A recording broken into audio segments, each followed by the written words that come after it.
বরিশালের বাজারে উঠেছে আগাম জাতের তরমুজ। মৌসুমের আগে আশায় দামের উত্তাপে গায়ে হাত দেওয়া যাচ্ছে না।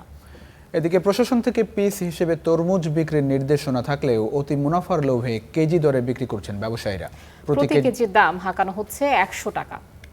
বাজারে নেই নিয়ন্ত্রণ, দৃশ্যমান কোনো পদক্ষেপ। সৈয়দ মেহেদী হাসানের রিপোর্টে বিস্তারিত।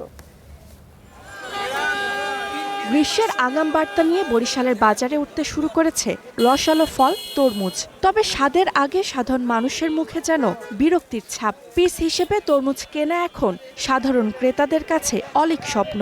সিন্ডিকেটের কবলে মৌসুমের শুরুতেই বিক্রি হচ্ছে ১০০ টাকা কেজি দরে। ৮২ টাকার মধ্যে থাকলে কেনাটা সম্ভব ছিল, এখন এত বেশি দিয়া এটা তরমুজ তো ১ কেজি ১.৫ কেজি হয় না, নিচে ৩-৪ কেজি হয় ওয়েট। সিজনে প্রথম তরমুজ তো এই জন্য হয়তো বাকি কেজির চেক আপনার পিস হিসেবে বেচলে আমার মনে হয় ভালো হবে। কৃষি সম্প্রসারণ অধিদপ্তরের তথ্য মতে গত বছর বরিশালে ৫৪,০০০ হেক্টর জমিতে তরমুজের আবাদ হয়েছিল।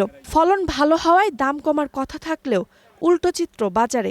এজন্য খুচরা বিক্রেতারা দুষছেন পাইকারদের। নতুন মাল আসতে দাম একটু বেশি, ওই লেগে একটু মানুষের অনেকে কেনে না, ক্রেতা দাম জিজ্ঞাসা করে বা চলে যায়। এটা আগাম তরমুজ, এখনো তরমুজের কোনো মৌসুম না, হয়তো এটা আর ১০-১২ দিন পরে যখন ভরা মৌসুম হবে তখন হয়তো এই কেজিটা থাকবে না।